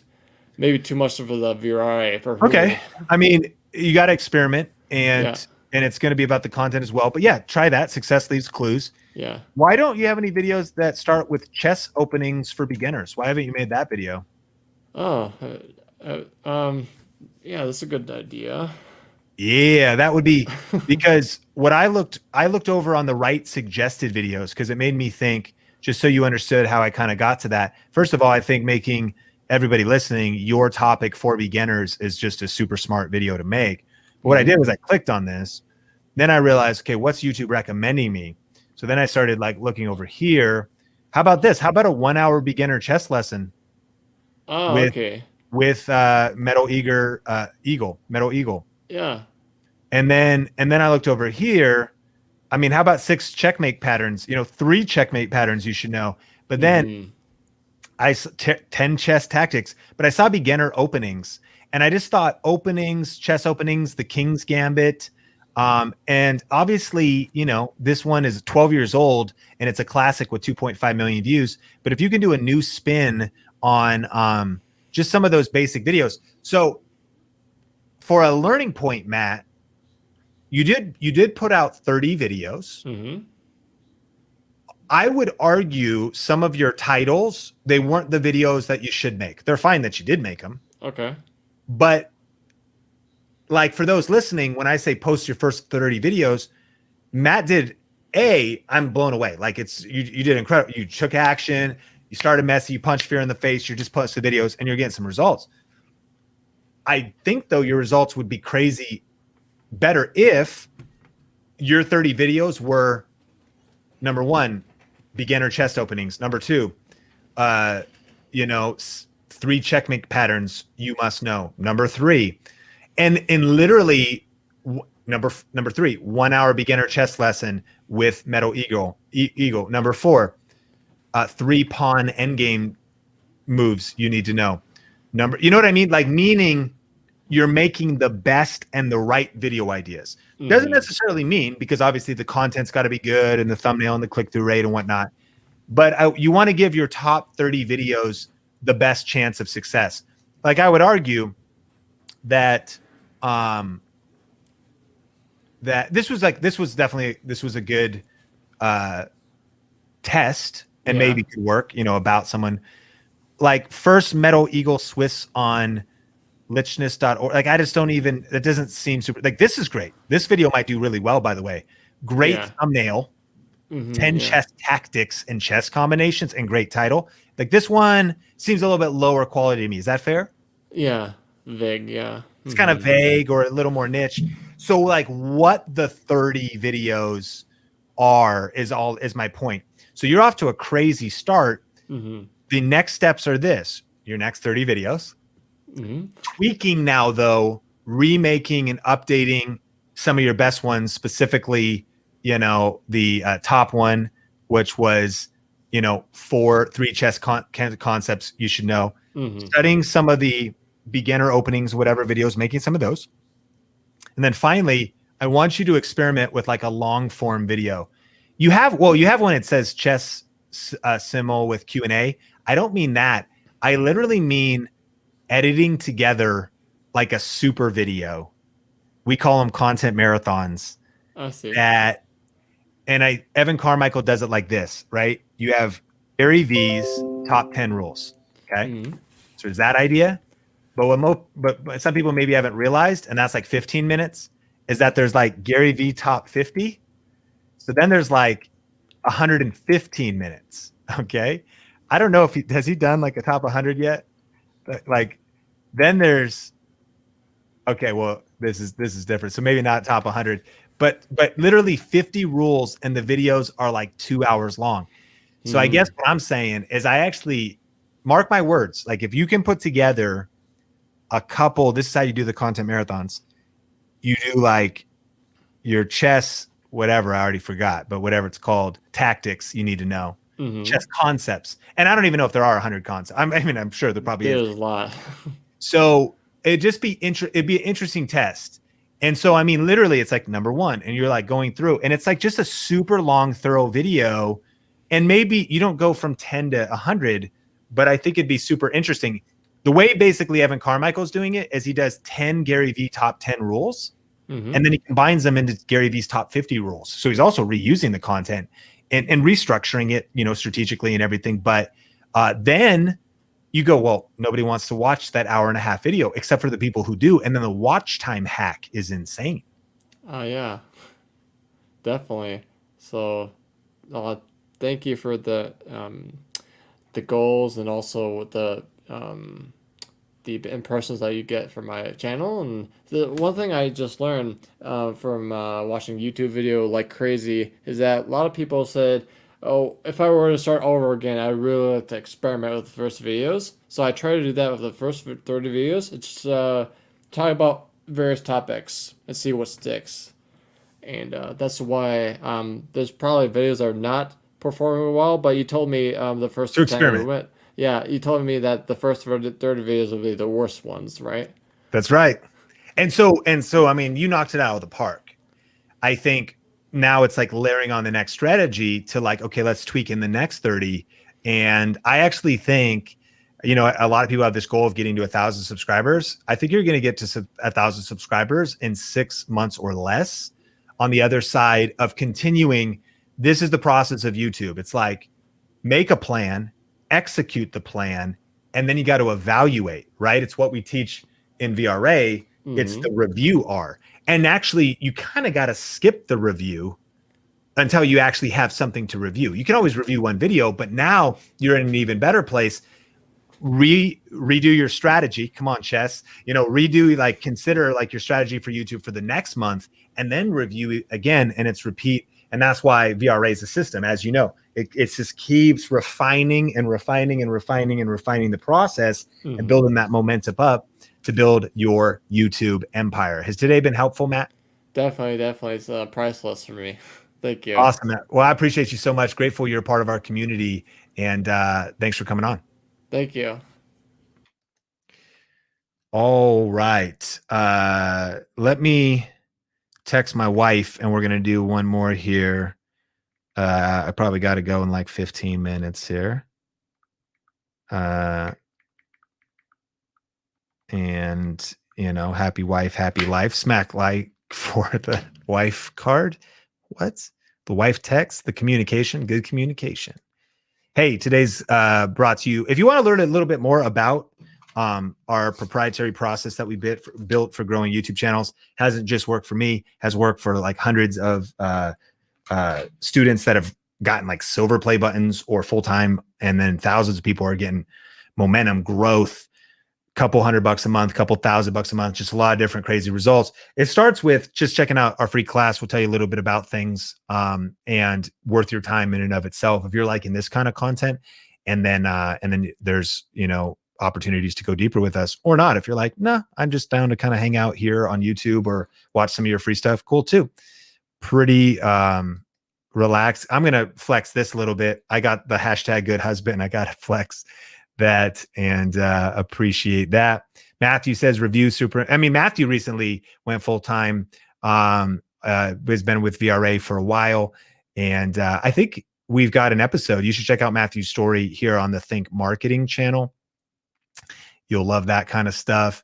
And all right, we're going to keep it going. And so here we go. We got Troy on the show. Troy, hey, where you're from? Sean? How's it going? Good, man. I appreciate you squeezing me in at the end. Yeah, for sure. Tell me about your channel and what is your question? Post your channel in private chat if it's hard to find. Yeah, it's Troy Blyden. Simple, okay. Just my first and last name. Cool. How can I help? Yeah, so I started. Well, first of all, thank you for everything you do, because you know, watching your videos has really catapulted me into, you know, gaining over 1,000 subscribers in like 2 months. You know, so that's really good. And yeah, just paying attention to all the tips you guys give.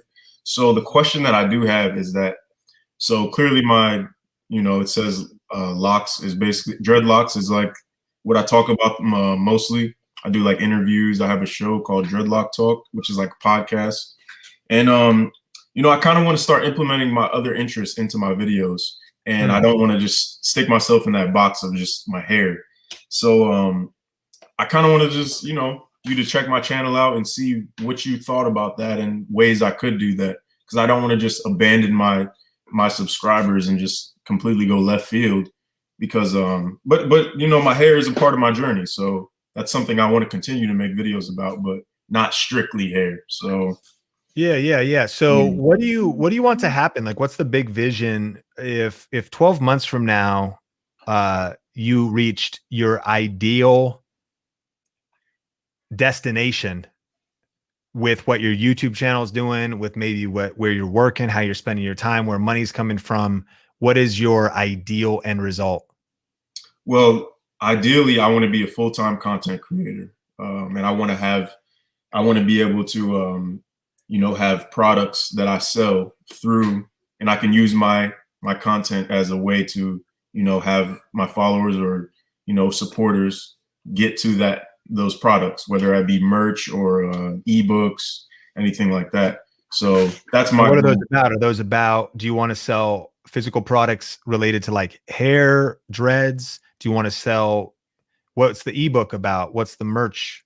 The ebook that I'm working on is actually about, you know, how to start getting freeform dreads, because the type of dreads that I have, it's a whole community on YouTube. It's basically people that just naturally let their hair lock up, and you don't go to the salon and get them done. You just, you know, it's a full journey of just, you know, keeping your hair clean, and it locks up over time. So that's the niche that I'm in. And, you know, I think that's really why my channel grew as fast as it did, because it's such a niche topic. And so merch wise, I to my YouTube channel and like hair and stuff, or like a broad thing. Like the ideas I have is like, you know, motivational quotes. Hey, reset, hit that one.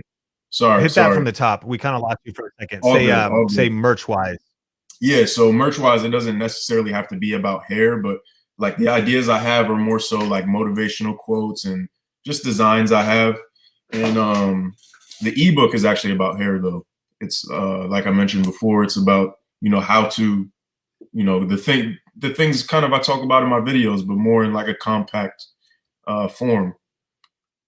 Okay. So yeah.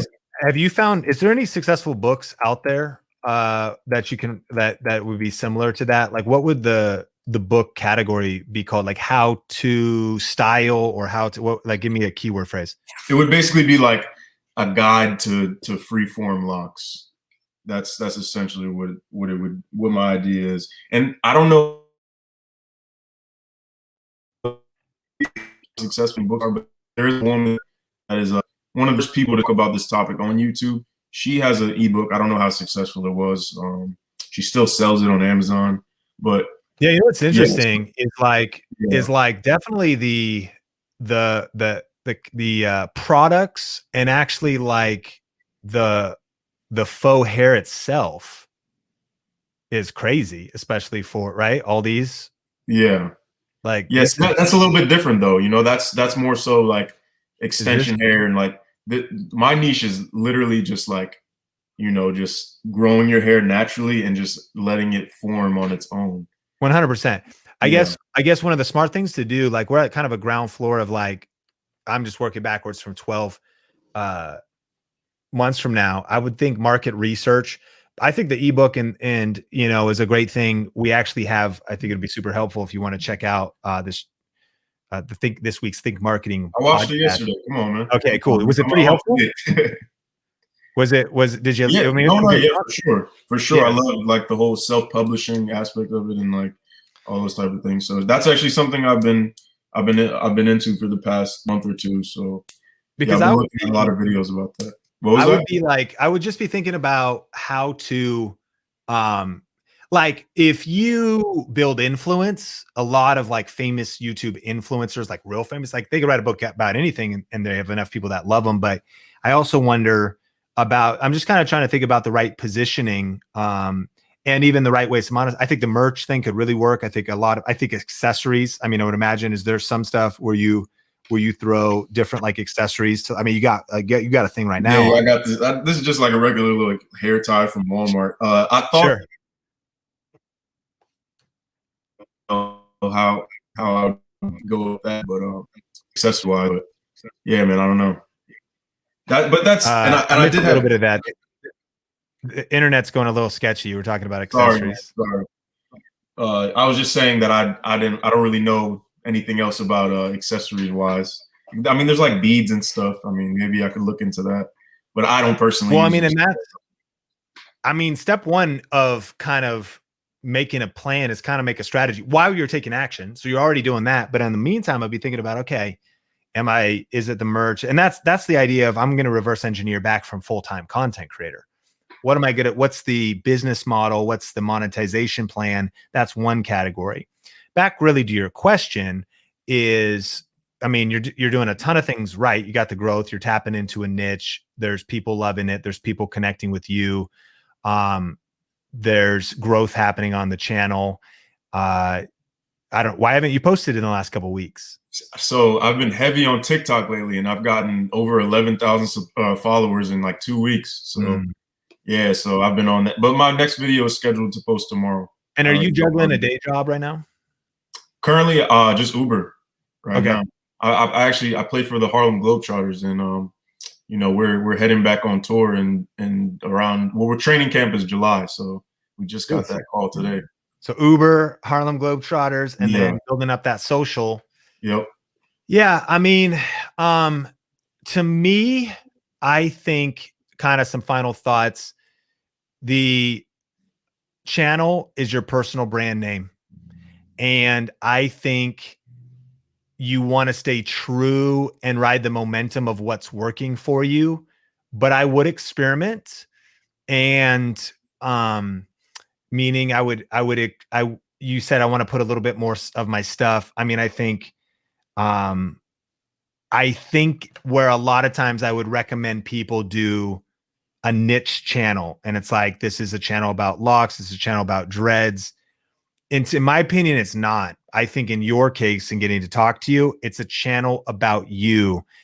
And that's a large part of what you're doing. I would also maybe say, 80% of your content, like 8 out of 10 uploads, maybe 6 out of 10 uploads stay tried and true to what's helping you kind of grow, but then you sort of experiment with 2 to 4 uploads, and you maybe tie them all together, because even just from talking, you've seen the thumbnails.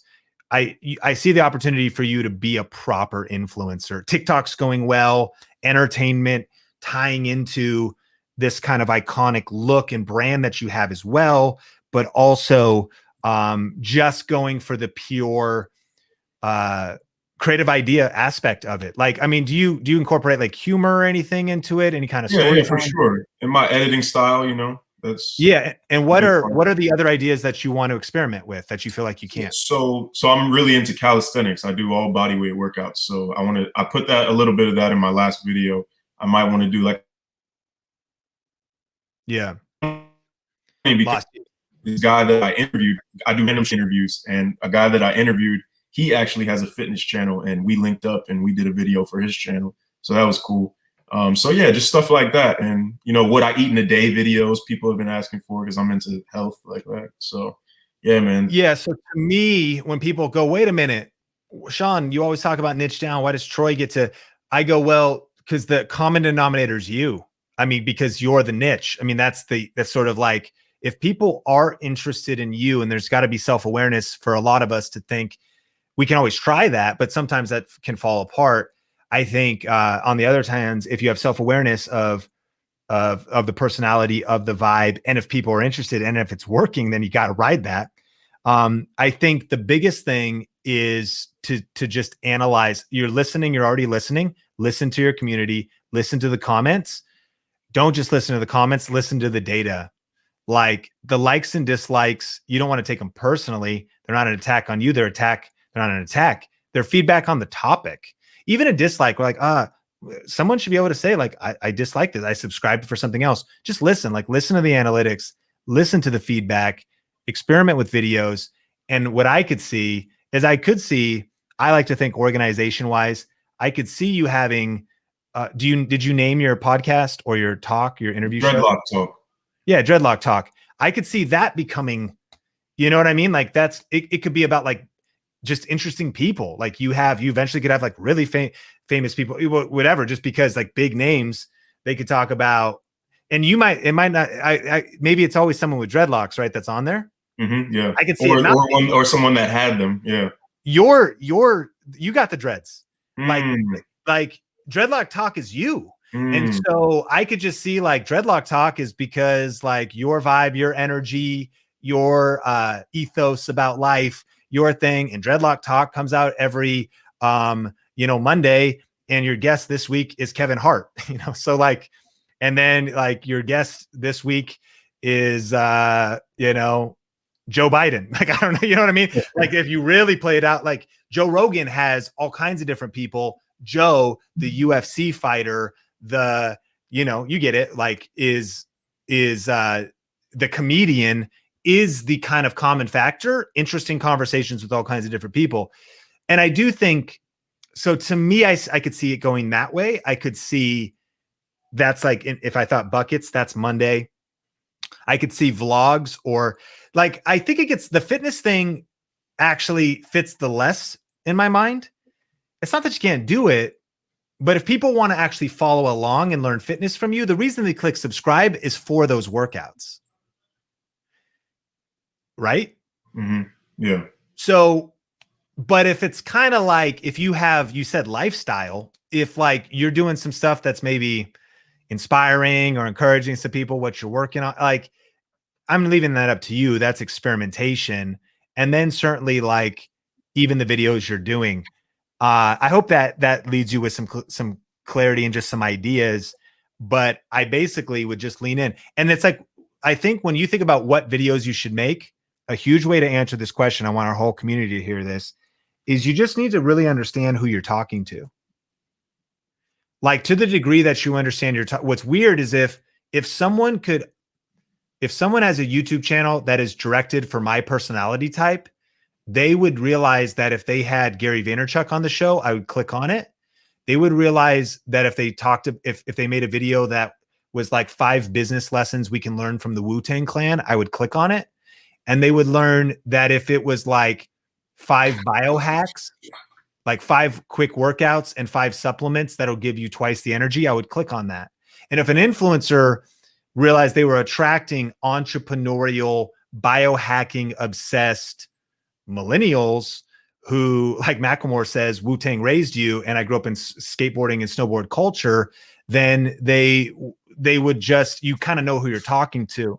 So in that regards, it might seem like there's no cohesion and common theme amongst the niche, but there actually is, because the niche is who you're talking to. It's a particular type of person.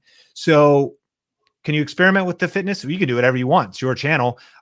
You know, you've done a ton of stuff related to locks, and you could double down on that, but you also could just experiment with what are the conversations. Maybe it's not just conversations about locks, but it's interesting conversations with characters in your bigger community, whether they have locks or they ever did or not, because Dreadlock Talk is about the topics that matter to people who think like you do, or people who are exploring or want to iron out ideas and have conversations in your space. When you know who you're talking to on YouTube, the creator who understands the viewer best wins.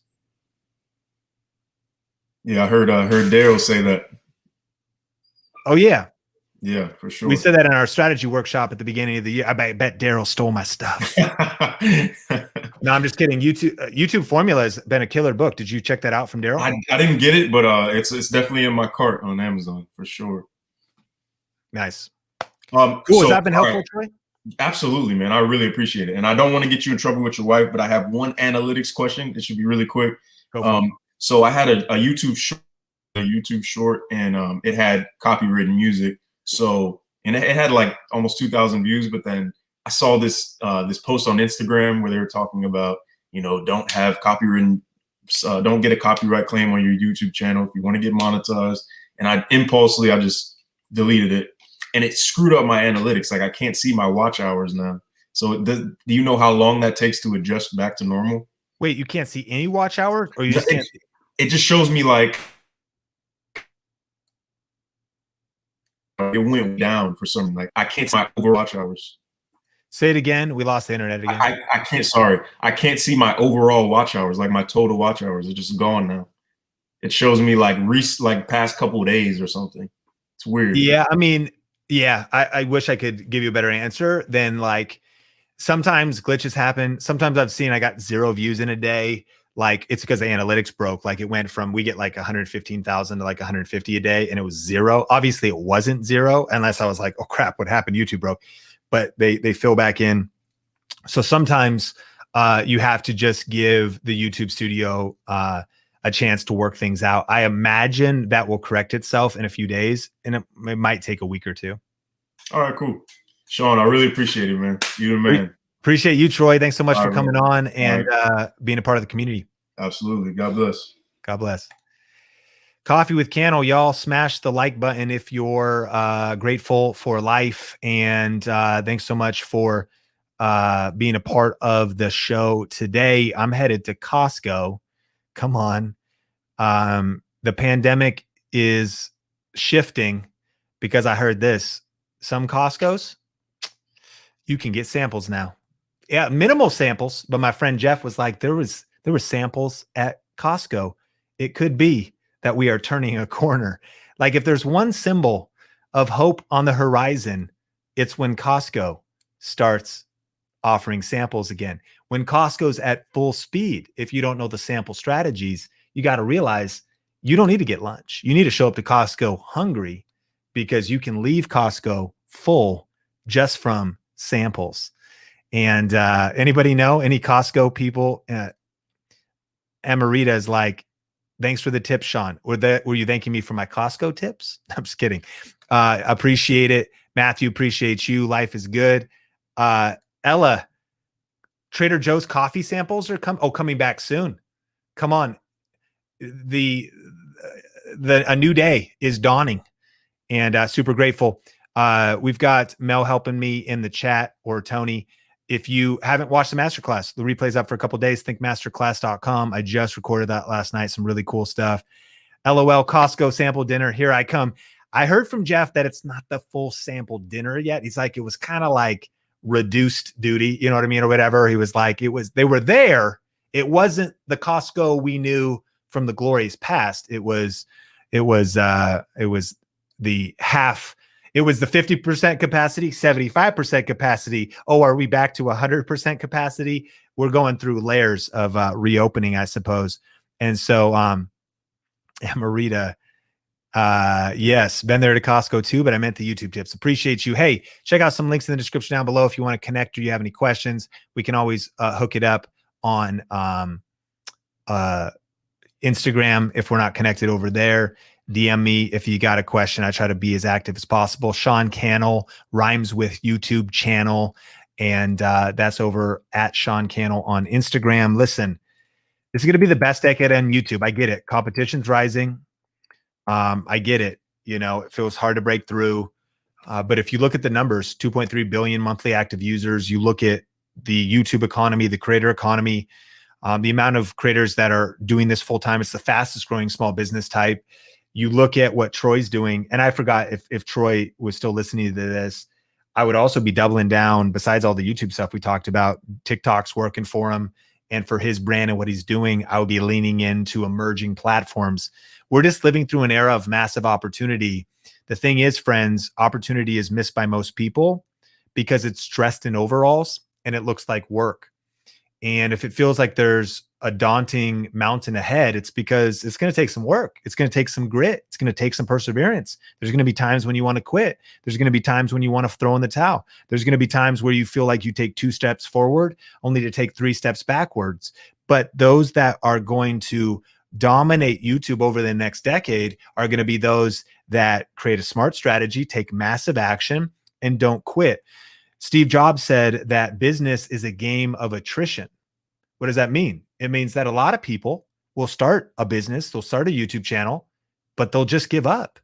So if you can simply outlast others, if you can simply stay standing while others throw in the towel, a lot of people start YouTube and they go, oh, this is actually challenging, or, oh, I didn't think this would grow as fast as I thought it would.